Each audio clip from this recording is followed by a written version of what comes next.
les révélations d'un officier de 35 ans, je ne pense pas que c'est ça qui peut faire vaciller un pouvoir de 44 ans. Pour moi, c'est un homme blessé, et un homme blessé qui cherche sa cible en peine de régler ses comptes. Le capitaine Foudou a été radié il y a 2 ans de l'armée camerounaise. Je ne sais pas à quel moment il s'est installé en France et quelles sont les conditionnalités de son installation. Est-ce qu'il a pu avoir l'asile politique? Le capitaine Foudou a servi aux côtés du SGPR en tant que chef de bureau de renseignement de la présidente de la République, donc certainement sous ses ordres. Et il a été déchu, en fait, il a été radié des effectifs de l'armée camerounaise. Sa méthodologie est très douteuse. Et à la fin, on a comme l'impression que le capitaine Foudou servirait un camp. Le capitaine Foudou s'est prononcé sur une affaire pendante devant la justice, celle de l'assassinat du journaliste Martinez Zogo. Il a clairement désigné celui qu'il pense être le commanditaire. C'est le second officier supérieur qui prenne la parole de manière publique pour parler des affaires d'État. Je me souviens, à un certain moment, il y avait un certain Patrick Nouman, je ne connais pas le grade qu'il occupait au sein de l'appareil militaire. Et à l'époque aussi, ses sorties faisaient les choux gras. Il a été proche du président de la République, il a travaillé avec le secrétaire général de la présidence de la République. Dans ses sorties, il montre clairement qu'il a une cible, qu'il a des cibles. Est-ce qu'une attitude comme celle-là ne décrédibilise pas son discours et même sa démarche? Mesdames et messieurs, prenez vos chaises, prenez vos tabourets et installez-vous confortablement. Parce qu'un débat qui concerne le capitaine Foudou, il faut bien s'asseoir et bien nettoyer les oreilles avant de comprendre. Est-ce que le capitaine Foudou a déjà obtenu l'asile politique? Est-ce que le capitaine Foudou milite pour un clan dans le gouvernement? Qui est le véritable commanditaire ou assassin de Martinez Zogo? Est-ce que le capitaine Foudou va finir de dénoncer comme un certain Patrice Nouma? Et après, le Cameroun va juste continuer comme si de rien n'était? Je vous invite à écouter attentivement cet invité, analyste politique, journaliste, invité sur la chaîne Balafon TV. Écoutez attentivement ce qu'il va dire.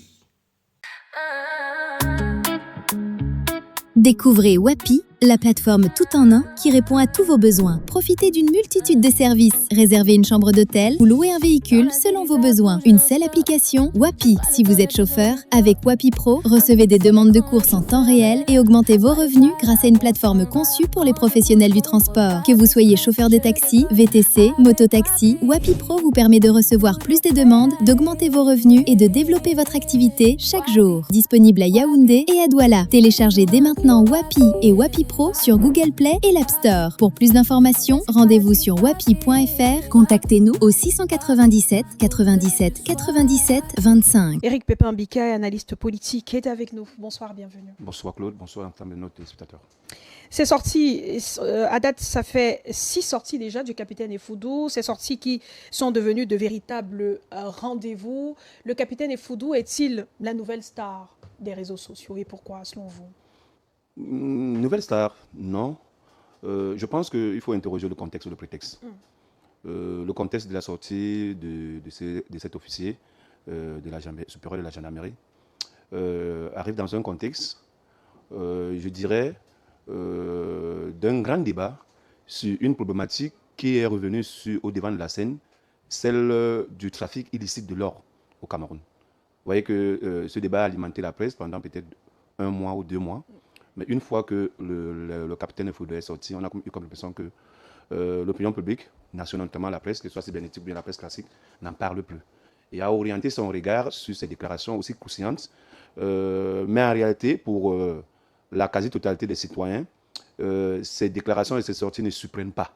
Puisqu'en réalité, c'est une recension d'un certain nombre de faits pour les citoyens qui vivent de manière continue au Cameroun.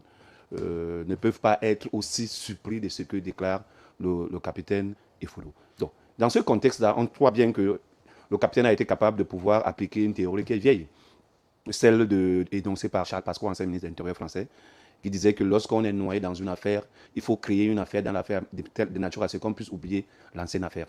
Et je pense que le débat sur l'or au niveau du Cameroun a été oublié au profit des déclarations du capitaine Foudou. Ça, c'est mon analyse à moi. Maintenant, le prétexte.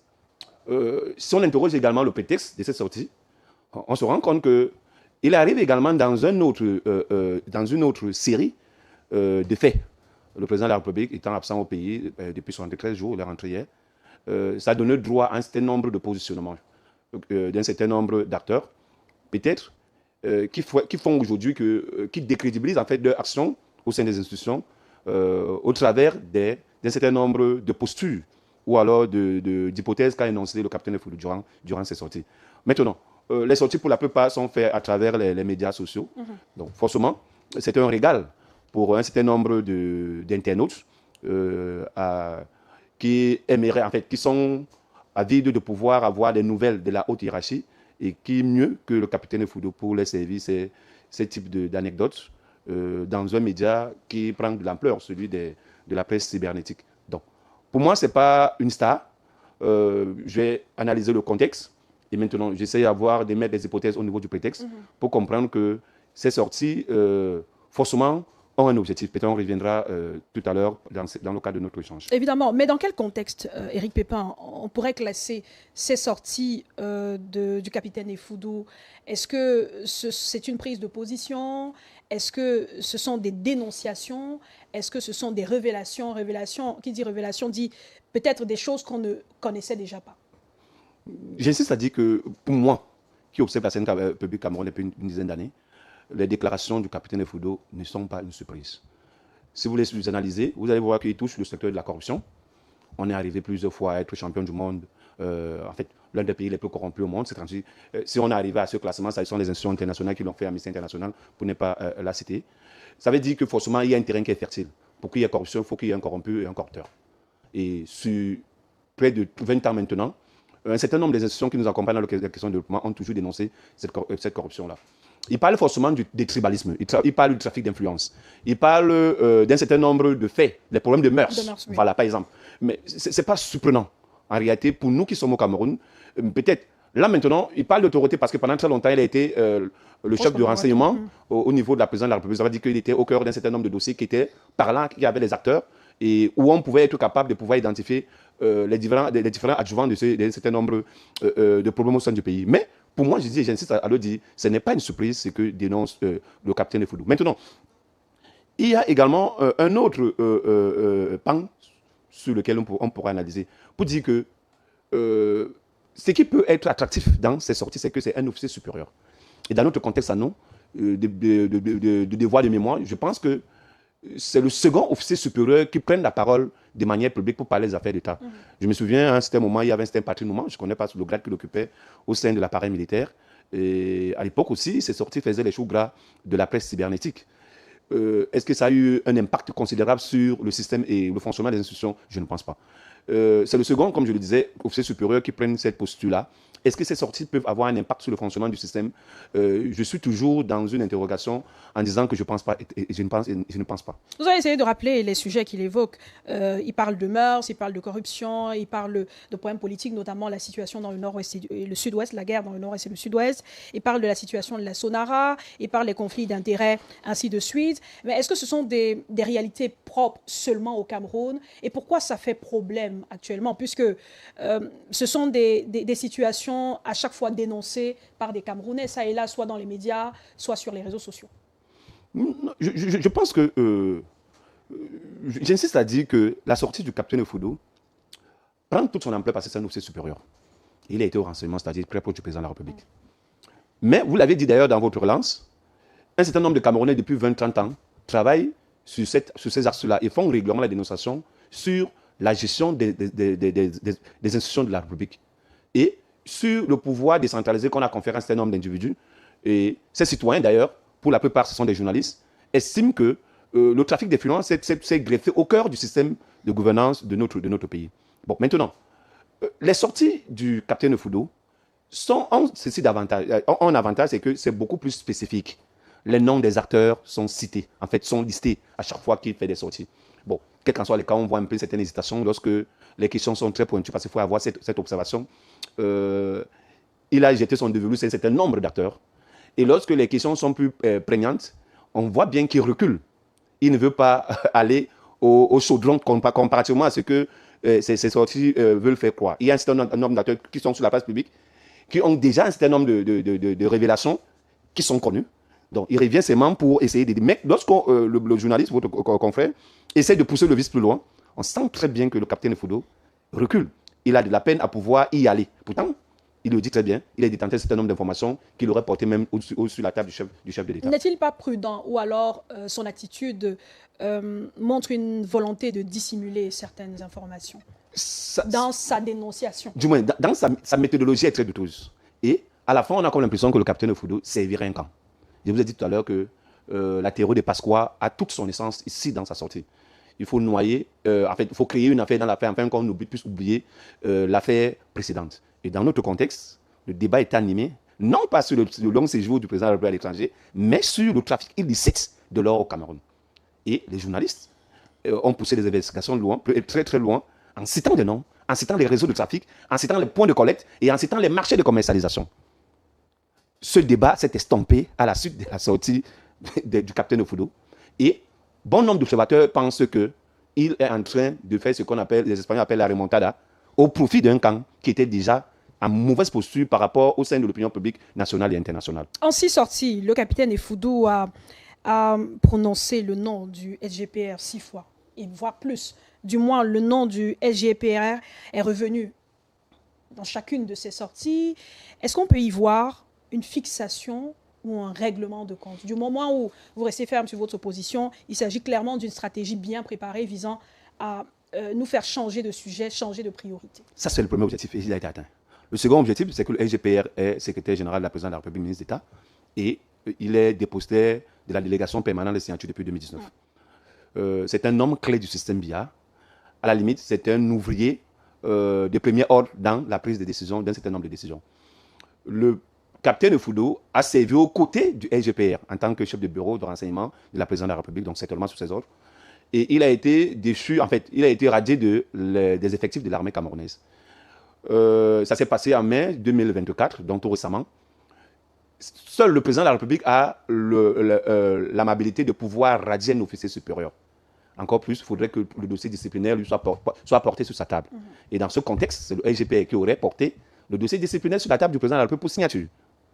En fait, à moins que je ne sois pas trop dans les procédures administratives, mais je sais qu'en l'espèce, le président de la République, on lui fait parvenir un certain nombre de dossiers. Donc, j'estime que le capitaine Effudo est conscient du fait que c'est le SGPR qui aurait porté le dossier, son dossier disciplinaire sur la table du président et qui a valu sa radiation des effectifs de l'armée. Donc, pour moi, c'est un homme blessé.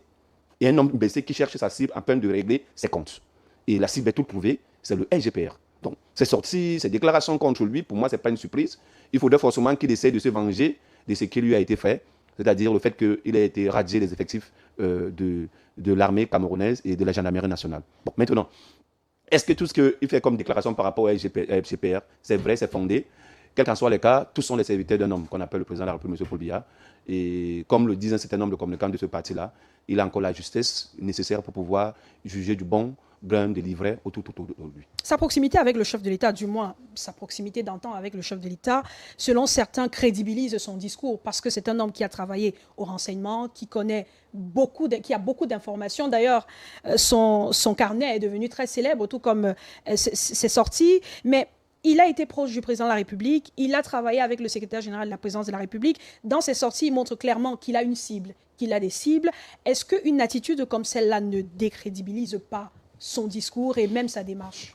De toutes les manières, c'est un militaire. Et le militaire est un homme de terrain, est un homme de guerre. Et dans la guerre, il faut avoir une cible.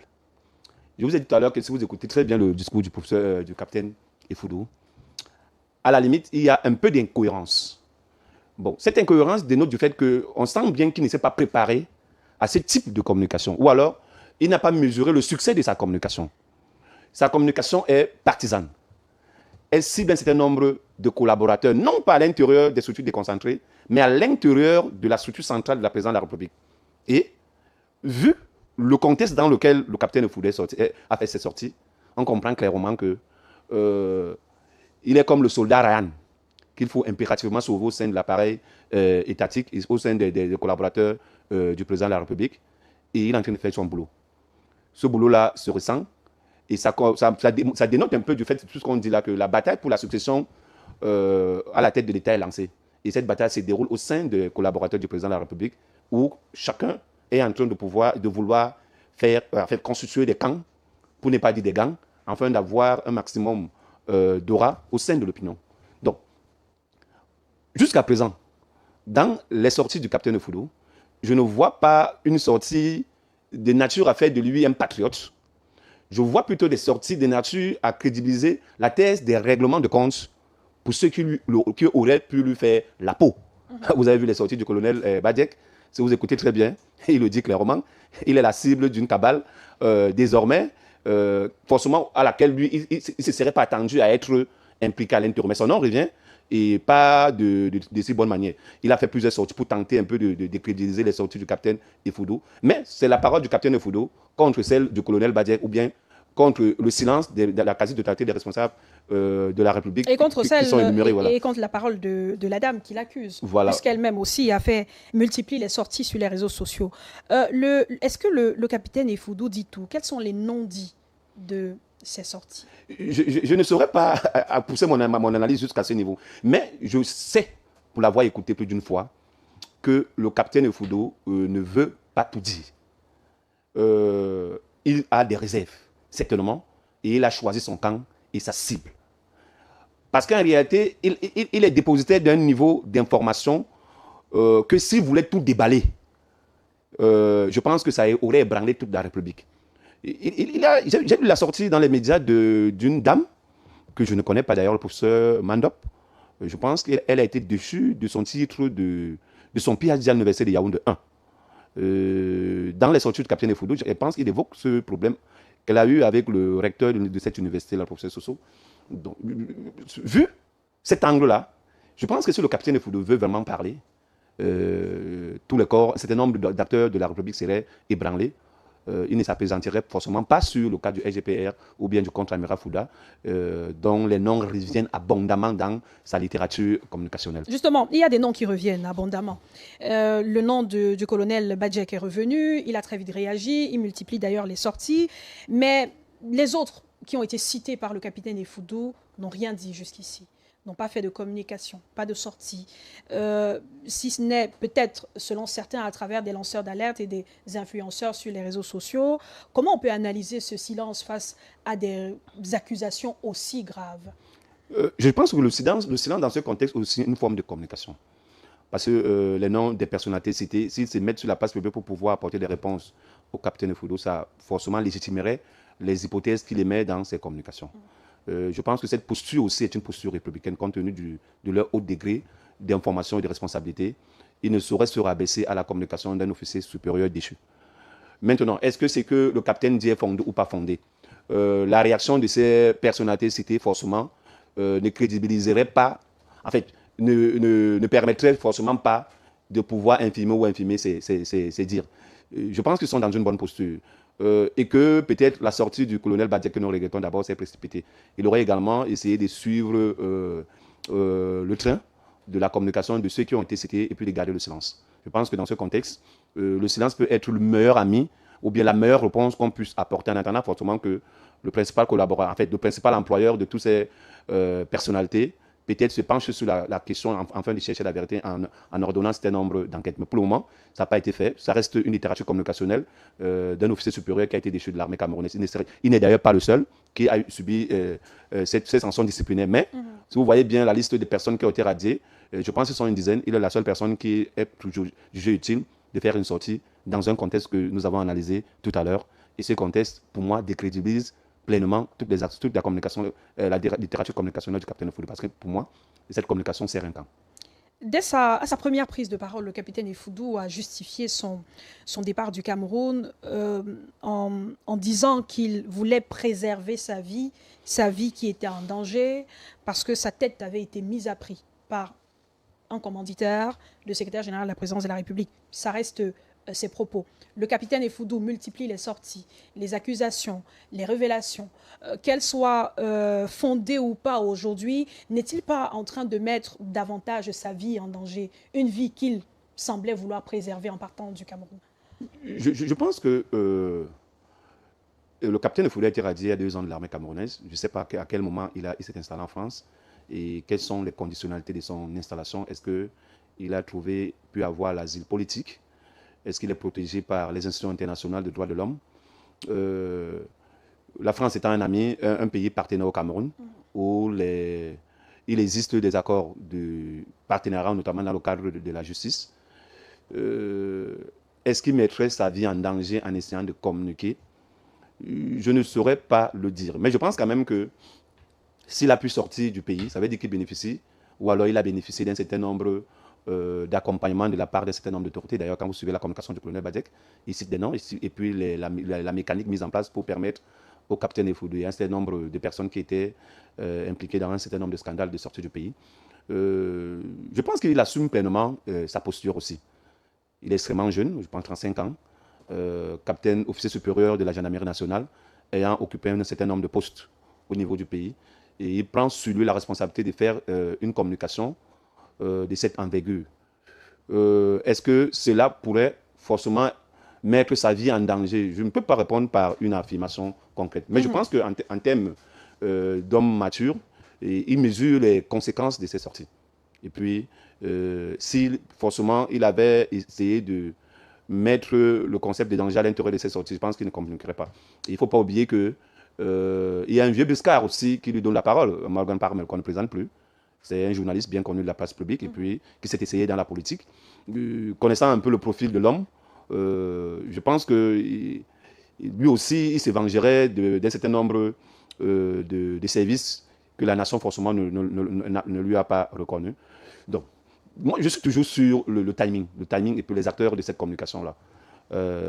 Morgan Palmer, capitaine Effoudou, dans une communication de dénonciation au sommet de l'État, ça fait un peu tiquer. Il y a un peu quelque chose qui n'est pas sérieux dans cette construction-là. Bon, maintenant, j'ai suivi la sortie du colonel Badiek demandant à ce qu'il faudrait que le capitaine vienne répondre de ses actes au niveau du pays, de la justice du pays. Je ne sais pas à quel niveau la pression peut être mise, mais je pense quand même que ce garçon a pris toutes les précautions nécessaires pour pouvoir continuer à avoir la vie sauve à travers ses communications. Parlons de timing. Le capitaine Effoudou s'est prononcé sur une affaire pendante devant la justice, celle de l'assassinat du journaliste Martinez Zogo. Il a clairement désigné celui qu'il pense être le commanditaire, le secrétaire général de la présidence de la République. L'affaire Martinez-Zogo se poursuit. Le 34e témoin qui a été auditionné, entendu dernièrement, a été interrogé justement sur un aspect de la sortie du capitaine Effoudou où il évoque justement des irrégularités au niveau de la procédure. Y aurait-il une intention, en évoquant cette affaire-là, de changer le cours du procès de Martinez-Zogo, qui, selon les avocats, tant de la partie civile qu'autre, se plaignent du fait que le procès traîne, n'avance pas normalement? En fait, moi, personnellement, sur l'affaire de l'assassinat de Martinez-Zogo, je trouve que ce procès a pris une autre tournure, je veux dire, celle politique. Et un certain nombre d'éléments nous permettent de dire que peut-être on n'arriverait pas à trouver une solution, en fait, un verdict définitif à ce procès.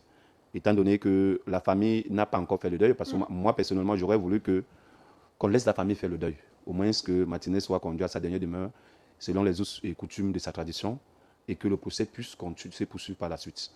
Mais là, nous sommes déjà à plus de 3 années après sa mort. On remue toujours la plaie. Je pense que les personnes qui souffrent le plus de ce procès-là, c'est sa famille. Et en tant qu'être humain, doté d'humanisme, au-delà du verdict qui sortirait de ce procès, il est idéal et idoine, impératif que la famille puisse faire d'abord son deuil. Par la suite, les autorités seront libres de pouvoir donner le verdict ou pas. Mais quel qu'en soit le cas, quel qu'en soit le verdict, quel qu'en soit ce qui sortirait de ce procès, il y a une chose qui serait évidente, c'est que Martinez-Zogo ne vivra plus dans ce pays. Bon, maintenant, le procès a pris, quel qu'en soit le cas, compte tenu d'un certain nombre d'acteurs qui sont impliqués dans ce procès, des personnalités qui sont impliquées dans ce procès, a pris une tournure politique. Une fois de plus, sur la base des sorties du capitaine Effoudou, on voit très bien qu'il oriente son propos dans un plan politique. Parce que ce sont des hommes politiques, les hauts cadres de l'administration qui sont visés. Je ne pense pas qu'il peut donner une autre orientation à ce procès. Ce procès, déjà, il est en train de perdurer. pour moi, la vérité n'éclatera pas. Il faut qu'on permette à la famille de faire le deuil, selon les us et coutumes de la tradition de la tradition de Martinez, je pense, des ressortissants de la Liquier. Il faut impérativement que le deuil de ce garçon puisse avoir lieu et qu'il repose au moins en paix. Maintenant, la paperasse administrative, tout ce qu'ils sont en train de faire pourra suivre son cours. Parce qu'en réalité, pour moi, c'est une deuxième mort de confisquer son corps à la morgue et puis de ne pas être capable de pouvoir faire un procès équitable afin que la famille, au moins, soit apaisée. Donc, quelles qu'en soient les sorties que les uns et les autres, les témoins pourront apporter à ce procès, la vie de Martinez de Go ne sera plus rendue. Et permettons au moins à la famille de faire le deuil. C'est mon point de vue en tant que citoyen. Très rapidement, Éric Pépin-Bika, puisqu'on va sortir de l'émission, pour résumer, le capitaine Effoudou promet encore de nouvelles révélations parce qu'il n'est qu'à sa 6e sortie, plusieurs autres sont annoncées. Il a dit clairement son intention est de dénoncer des irrégularités observées dans le système, de mettre de côté les mauvaises graines du système. Est-ce que ces révélations, ces dénonciations, ces sorties pourront véritablement l'aider à atteindre son objectif? Je refuse de croire que le capitaine Effoudou n'est pas assez intelligent. Ou alors je refuse de croire que ceux qui lui donnent la parole ne sont pas intelligents. Quel qu'en soit le cataclysme de ces révélations, cela ne pourra pas permettre au capitaine d'atteindre ses objectifs. Je pense que le régime a résisté à plus difficile que ça. Je pense sur au moins 44 ans. Et j'insiste à dire que il n'est pas la première personnalité à faire ce type de sortie. Souvenez-vous des lettres quotidiennes de Marafa. On a raffolé à une certaine époque. Souvenez-vous également des sorties de Tutu Sedjoua lorsqu'il était incarcéré. Souvenez-vous également des sorties de Patrice Nouma, qui également a été très proche du régime.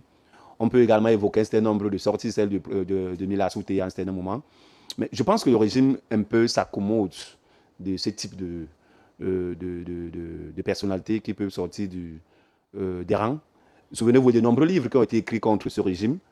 Si on tenait vraiment compte de cette littérature-là, je pense que le régime aurait vacillé. Au contraire, il a pris de la graine de la maturité et les révélations d'un officier de 35 ans, je ne pense pas que c'est ça qui peut faire vaciller un pouvoir de 44 ans. Il en faut un peu plus. Donc, quelle qu'en soit la nature, la portée de ces révélations-là, je pense que ces révélations seront noyées dans le silence. Et pour moi, ça ne permet que de vérifier ou de confirmer la théorie des passoires. Lorsqu'on est noyé dans une affaire, on crée une affaire dans une affaire afin qu'on puisse oublier l'affaire précédente. C'est noté. Merci. Éric Pépin-Bika, je rappelle que vous êtes analyste politique et